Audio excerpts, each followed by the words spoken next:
예수님의 이름으로 드리는 기도는 모두 다 응답받을 수가 있습니까?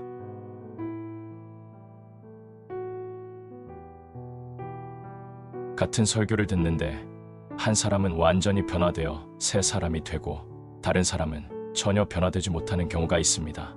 사람이 하나님의 말씀을 듣고도 전혀 변하지 않는 근본적인 이유는 귀 기울여 듣지 않기 때문입니다. 그러나 하나님의 말씀을 듣고 영적으로 날마다 무럭무럭 자라는 사람이 있습니다. 너희 가운데 누가 주를 두려워하고 그분의 종의 목소리에 순종하며 빛이 없이 어둠 속에 다니느냐? 그는 주의 이름을 신뢰하고 자기 하나님을 의지할지니라. 주님을 두려워하는 마음으로 주님의 말씀을 듣지만 여전히 어둠 속을 걷는 사람들이 있습니다. 왜냐하면 주님을 두려워하기는 하지만 신뢰하지 않기 때문입니다. 만일 여러분이 주님을 신뢰한다면 여러분은 하나님의 말씀을 그냥 듣는 것이 아니라 그 말씀을 여러분의 삶에 적용할 것입니다. 만일 여러분이 주님을 신뢰하지 않는다면 여러분은 하나님의 말씀을 여러분의 삶에 적용하지 않고 핑계를 대든지 변명할 것입니다. 그러면 여러분은 교회에 빠짐없이 나오고 하나님을 두려워하는 마음이 있지만 여전히 어둠 속을 걷게 될 것입니다. 오늘 우리에게 필요한 것은 단순히 교회에 와서 성경 공부에 참여하는 게 아닙니다. 우리는 성경을 믿어야 합니다. 하나님께서 말씀하신 것을 믿어야 합니다. 그래야 우리는 빛 가운데 걸을 수 있습니다.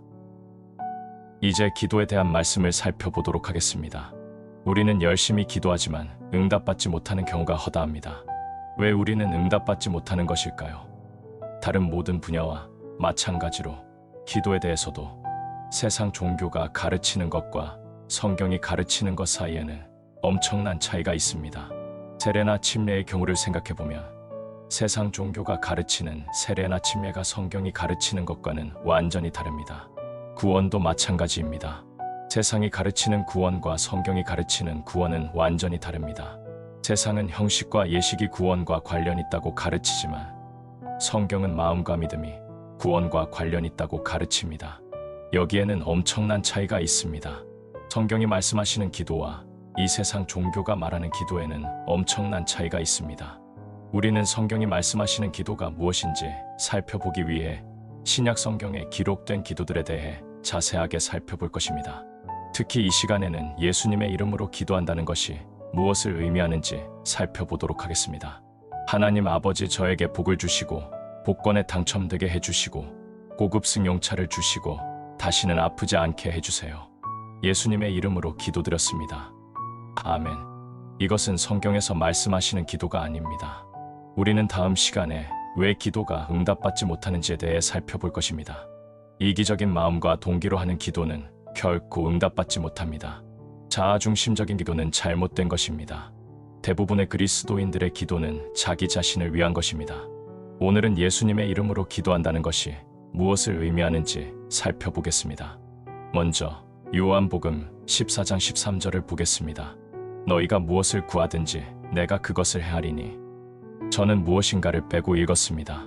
제가 읽지 않은 게 무엇인지 아십니까? 제가 읽지 않은 부분이 이 구절에서 가장 중요한 부분입니다.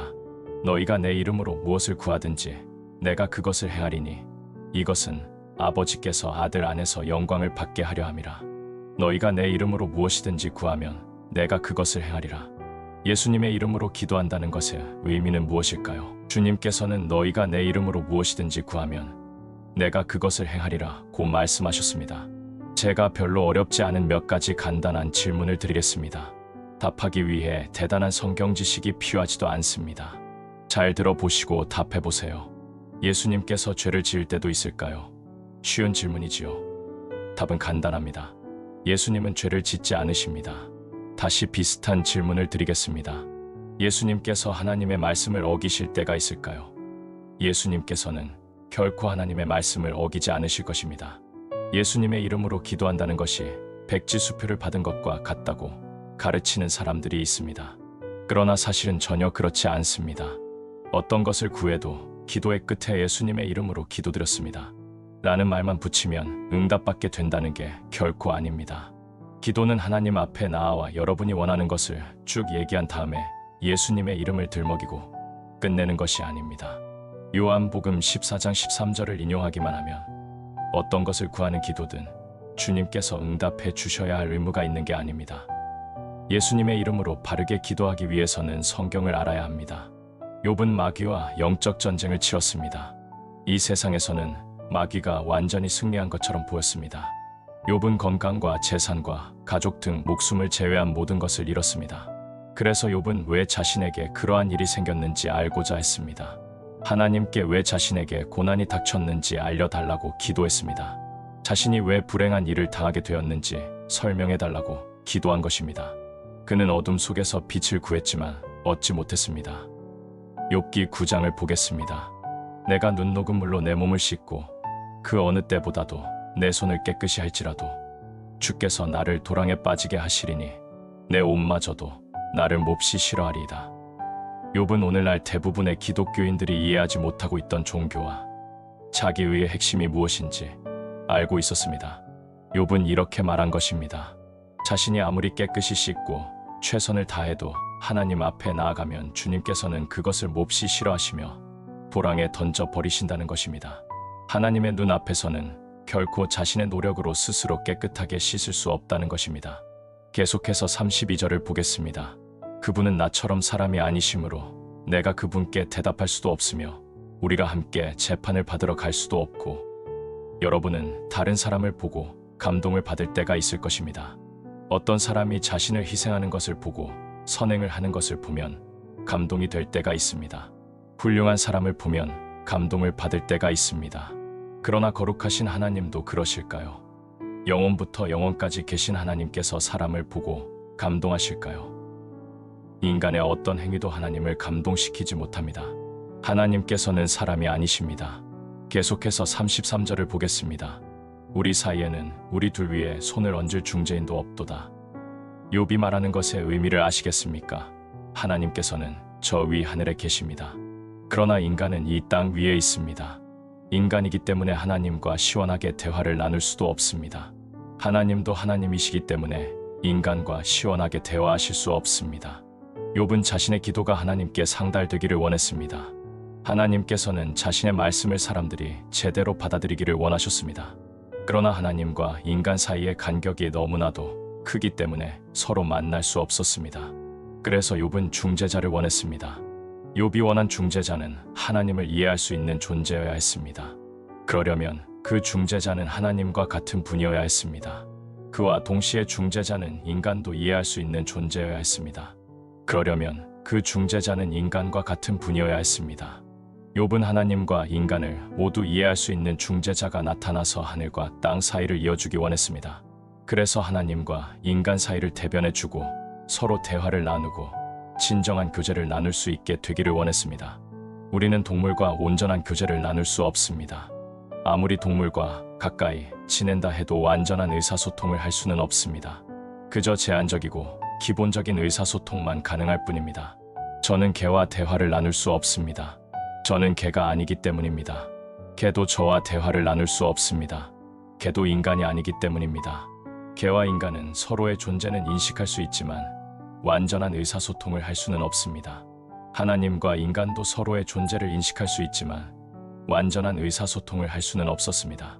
그래서 디모데전서 3장 16절은 이렇게 말씀하고 있습니다. 논쟁의 여지가 없이 하나님의 성품의 신비는 위대하도다.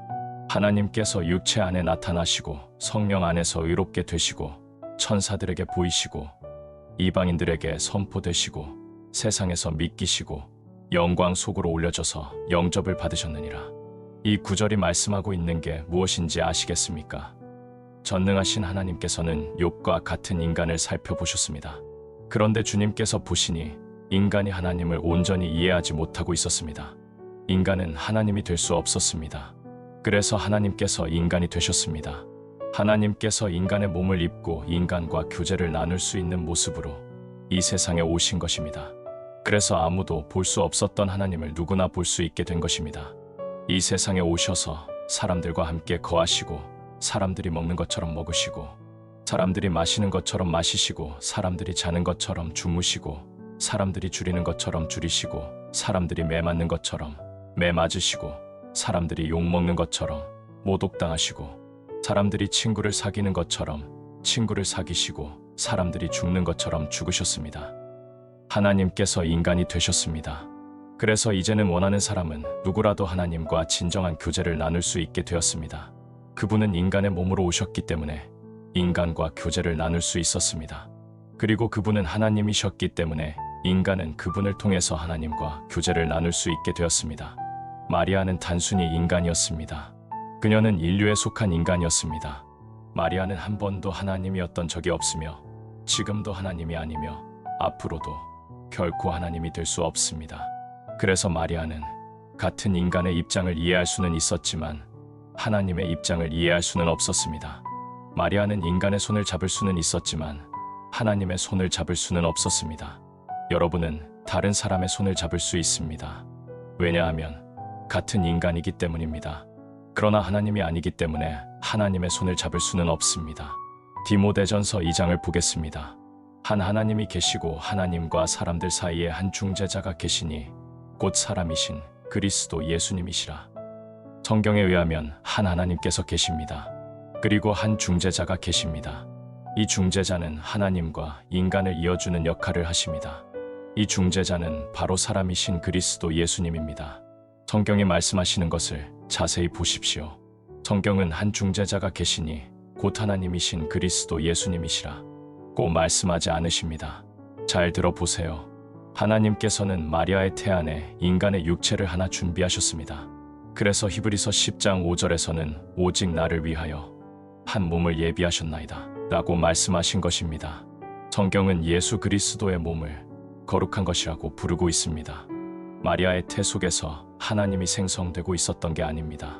마리아의 태 속에서 만들어지고 있던 것은 하나님이 아니라 하나님께서 들어가 거하실 육체였던 것입니다.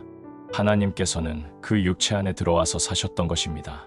그 몸 안에서 하나님은 시장에 가셨고 그 몸 안에서 하나님은 목수 일을 하셨으며 그 몸 안에서 하나님은 뱃머리에 기대어 주무셨고 그 몸 안에서 하나님은 최후의 만찬을 하셨으며 그 몸 안에서 하나님은 십자가에 못 박혀 죽으셨습니다. 그리고 3일 밤과 3일 낮이 지나고 나서 죽었던 그 몸은 다시 살아났습니다. 40일 후에는 하나님께서 그 몸을 입으신 채로 하늘로 올라가셨습니다. 아들 하나님께서는 지금도 그 몸을 입고 아버지 하나님의 오른편에 앉아 계십니다. 아버지 하나님의 오른편에 앉아 계신 분은 분명히 아들 하나님이시지만 인간의 몸을 입고 계십니다. 그분은 하나님이시지만 동시에 인간의 몸을 입고 오셨으며 여전히 인간의 몸을 입고 계신 인간이신 그리스도 예수님이십니다. 예수님께서 육체로 부활하신 것이 아니라 단지 영으로만 부활하셨다고 가르치는 사람들이 있습니다. 이들은 하나님이신 예수님께서 지금도 인간의 몸을 입고 계시다는 놀라운 진리를 몽땅 제거해 버린 것입니다. 사람이신 그리스도 예수님은 하나님과 인간을 이어주는 유일한 중보자이십니다. 과거에만 중보자이신 것이 아니라 지금 현재도 중보자이십니다. 과거에만 인간의 몸을 입고 계셨던 것이 아니라 지금도 인간의 몸을 입고 계시기 때문에 인간을 위해 중보해 주실 수 있는 것입니다. 다시 디모데전서 2장 5절을 보겠습니다. 한 하나님이 계시고 하나님과 사람들 사이에 한 중재자가 계시니 곧 사람이신 그리스도 예수님이시라. 사람이신 그리스도 예수님은 인간과 하나님을 연결해주는 유일한 중보자이십니다. 예수님께서는 한 하나님과 인간을 연결해 주십니다. 그렇다면 예수님은 몇 명의 사람을 하나님과 연결해 주실 수 있으실까요? 예수님께서는 몇 명의 사람이 하나님과 교제를 나눌 수 있게 하실 수 있으실까요? 계속해서 6절을 보겠습니다. 그분께서 정하신 때의 증언을 받기 위해 모든 사람을 위한 대속물로 자신을 주셨느니라. 유일한 중재자이신 예수 그리스도를 통해 몇 명이나 하나님과 교제를 나눌 수 있는지 아십니까? 모든 사람입니다. 예수님께서 모든 사람을 위한 대속물로 자신을 주셨기 때문에 모든 사람이 예수님을 통해 하나님과 교제를 나눌 수 있는 것입니다. 어떤 남자나 여자나 소년이나 소녀라 할지라도 오늘 이곳에 모인 그 누구라 할지라도 예수 그리스도를 믿기만 하면 자신을 만든 창조자와 개인적인 관계를 맺고 친밀한 교제를 나눌 수 있습니다. 하나님과 교제를 나누기 위해 신학교를 나와야 하거나 수도원에 들어가야 하거나 신비한 체험을 해야 하는 게 아닙니다. 누구든지 원하면 하나님과 개인적인 친밀한 교제를 나눌 수 있습니다. 왜냐하면 예수님께서 모든 사람을 위해 죽으셨기 때문입니다. 그래서 모든 사람들이 예수님의 피로 자신의 죄를 씻고 하나님과 교제를 나눌 수 있게 된 것입니다. 예수님께서 하늘로 올라가신 지 거의 2000년이 되었습니다. 예수님께서는 하늘에서 무엇을 하고 계실까요? 우리를 위해 저택을 준비하고 계실 것입니다. 또 믿는 자들에게 상급을 주기 위해 모든 것을 녹화하고 계실 것입니다. 그러나 부활하시고 승천하셔서 영광 중에 계신 우리의 구원자께서 하시는 핵심적인 일은 따로 있습니다. 히브리서 7장을 보겠습니다. 율법은 아무것도 완전하게 하지 못하였으나 주께서 더 나은 소망을 가져오심은 완전하게 하였으므로 우리가 이 소망을 힘입어 하나님께로 가까이 나아가느니라. 또한 그분께서는 맹세 없이 제사장이 되지 아니하셨으니 그 제사장들은 맹세 없이 되었으나 이분은 자기에게 말씀하신 분을 힘입어 맹세로 되셨느니라. 곧 주께서 맹세하셨고 또 뜻을 돌이키지 아니하시리라. 이르시기를 너는 멜기세덱의 계통에 따른 영원한 제사장이라 하셨도다. 그런 것으로 말미암아 예수님께서는 더 나은 상속언약의 보증이 되셨느니라. 그들이 참으로 다수의 제사장이었던 것은 죽음으로 인해 그들이 항상 있지 못하였기 때문이로되 이 사람은 항상 계심으로 변할 수 없는 제사장 직분을 소유하시느니라. 율법의 체계 아래에서는 제사장이 있었습니다. 제사장은 일시적으로 하나님과 인간을 연결해 주는 일을 했습니다. 인간이 하나님께 제물을 가져오면 제사장은 그것을 받아서 제물을 가져온 사람을 대신해 하나님께 드렸습니다. 그러나 대제사장은 1년에 단 한 번만 지성소에 들어가서 하나님을 만날 수 있었습니다. 대제사장을 제외한 이 세상의 모든 사람들은 하나님과 직접 대면하지 못하고 지성소 밖에 있어야 했습니다. 종교적이고 독실하고 신시한 사람이라 할지라도 율법 체계 아래서는 하나님과 개인적으로 교제를 나눌 방법이 없었습니다. 왜 대제사장이 계속 바뀌었는지 아십니까? 그들은 수명의 한계가 있는 인간이었기 때문입니다. 그래서 대제사장이 죽으면 다른 사람이 그 자리를 이어받았습니다. 대제사장이 죽으면 사람들은 그를 땅에 묻었고 땅에 묻힌 그 대제사장의 몸은 계속 땅 속에 있을 수밖에 없었습니다. 성경은 지난 2000년 동안 신약교회의 대제사장은 단 한 분밖에 없었다고 말씀하고 있습니다. 이스라엘에는 수많은 대제사장이 있었지만 왜 교회에는 2000년 동안 단 한 분의 대제사장만 있었는지 아십니까? 왜냐하면 우리의 대제사장은 죽지 않으시기 때문입니다. 우리의 대제사장은 영원히 살아계시기 때문입니다. 따라서 우리에게 또 다른 제사장이 필요하지 않습니다. 계속해서 25절을 보겠습니다. 그러므로 그분께서 항상 살아계셔서 그들을 위해 중보하심을 보건대 그분은 또한 자기를 통하여 하나님께 나아오는 자들을 끝까지 구원하실 수 있느니라. 예수님께서는 살아계십니다. 영원토록 살아계십니다. 따라서 믿음으로 그분 앞에 나아오는 사람을 위해 중보해 주실 수 있는 것입니다. 사냥을 좋아하는 사람은 사냥하기 위해 산다고 얘기합니다. 낚시를 좋아하는 사람은 낚시를 하기 위해 산다고 합니다. 돈을 벌기 위해 사는 사람도 있습니다. 여러분이 지금 하늘나라로 올라가서 예수님을 인터뷰하면서 예수님께 질문을 한다고 생각해 보십시오. 예수님께서는 무엇을 위해 사십니까? 주님께서는 이렇게 대답하실 것입니다. 나는 나를 믿는 사람들을 중보하기 위해 사노라. 나는 그들을 위해 기도하기 위해 사노라. 우리는 어려운 일을 당했을 때 다른 그리스도인들에게 기도 요청을 합니다. 기도 요청을 받은 사람이 요청한 사람을 위해 기도할 때도 있겠지만 기도하지 않을 때도 있습니다. 다른 사람들을 위해 기도해야 하고 특히 기도 요청을 받았을 때는 더욱 그래야 하지만 때로는 기도 요청을 받았다는 사실을 까마득하게 잊어버릴 때가 있습니다. 제가 저를 위해 기도해 달라고 부탁한 모든 사람이 잊어버려도 예수님께서는 결코 저를 위해 기도하시는 것을 잊어버린 적이 없으십니다. 저를 위해 아무도 기도해 주지 않아도 예수님께서는 기도해 주십니다. 만일 여러분이 구원받고 거듭난 하나님의 자녀라면 여러분을 위해 아무도 기도하지 않아도 예수님께서 여러분을 위해 기도해 주십니다. 여러분 주위에 있는 사람들이 모두 바빠서 여러분을 위해 기도해 주지 못할 때에도 예수님께서는 다른 어떤 일보다 여러분을 위해 기도하는 일을 중요하게 여기십니다. 예수님께서는 항상 살아계셔서 자신을 믿는 사람들을 위해 기도해 주십니다. 사람이 예수 그리스도를 자신의 구원자로 믿고 받아들일 때 성령님께서는 그 사람 안에 들어와 거하십니다. 구원받은 사람은 하늘에 계신 하나님을 아버지로 모시게 됩니다. 그리고 아버지 하나님의 오른편에 계신 아들 하나님이신 예수 그리스도께서 그 사람을 위해 중보해 주시게 됩니다. 또한 성령님께서 그 사람 안에 들어와 계시면서 그 사람을 위해 중보해 주십니다. 로마서 8장을 보겠습니다. 이와 같이 성령께서도 우리의 연약함을 도우시나니 우리가 마땅히 기도할 바를 알지 못하나 성령께서 말로 할 수 없는 신음으로 친히 우리를 위해 중보하시느니라. 우리 주위에는 암에 걸린 사람이 있습니다. 우리는 그 사람이 낫게 해달라고 하나님께 기도합니다. 우리가 왜 그 사람을 위해 기도합니까? 그 사람은 우리의 친구이고 형제 자매이기 때문에 그가 고통받는 것을 보고 싶지 않기 때문입니다. 만일 제가 암에 걸렸다면 저도 낫기를 원했을 것이기 때문에 그 사람을 위해 기도하는 것입니다. 그러나 저는 내일 일을 알지 못합니다. 다음 주에 어떤 일이 일어날지도 모릅니다. 하나님의 목적이 무엇인지도 모릅니다. 그래서 저는 무엇을 위해 어떻게 기도해야 하는지 모릅니다. 오직 하나님만 이 모든 상황을 정확하게 아십니다. 친구를 교회로 인도하면서 제발 목사님이 복음을 전하는 설교를 하게 해달라고 기도해 본 사람도 있을 것입니다. 그러나 그렇게 간절히 기도했음에도 목사님은 전혀 다른 주제를 설교할 때도 있습니다.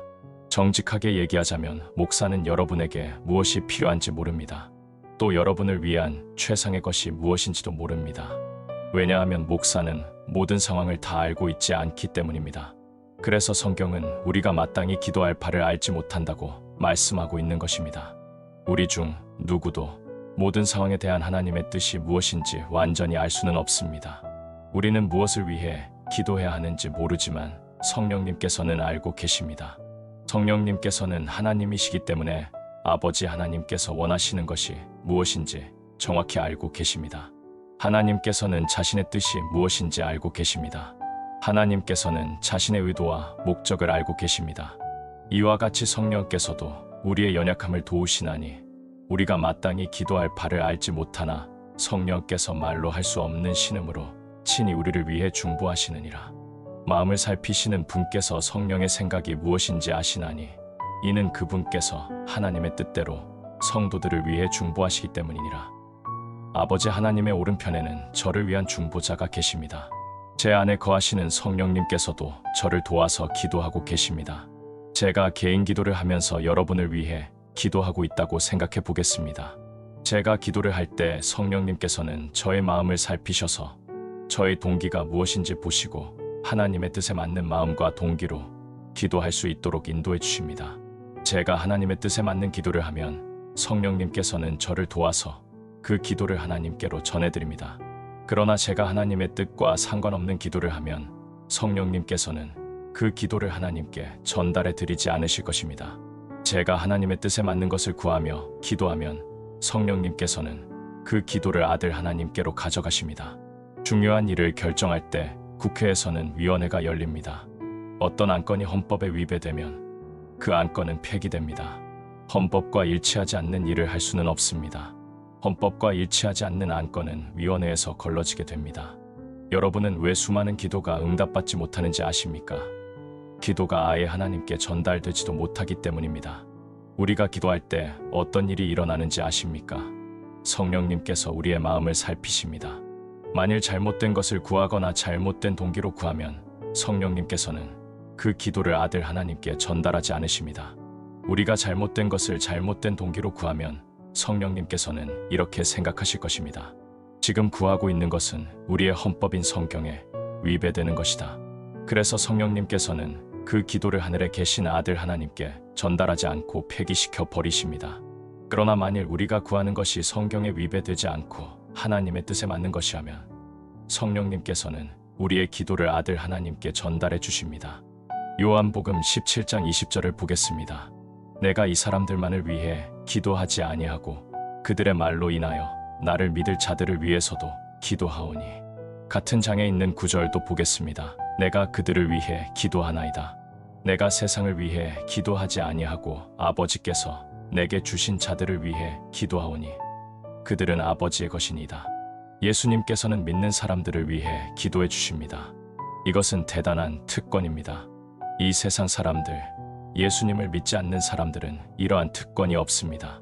그러나 믿는 사람들, 거듭난 하나님의 자녀들은 특권을 가지고 있습니다. 하나님의 뜻에 맞고 하나님께 영광을 돌리는 기도를 하면 예수 그리스도께서 그 기도를 하나님 아버지께 전달해 드립니다.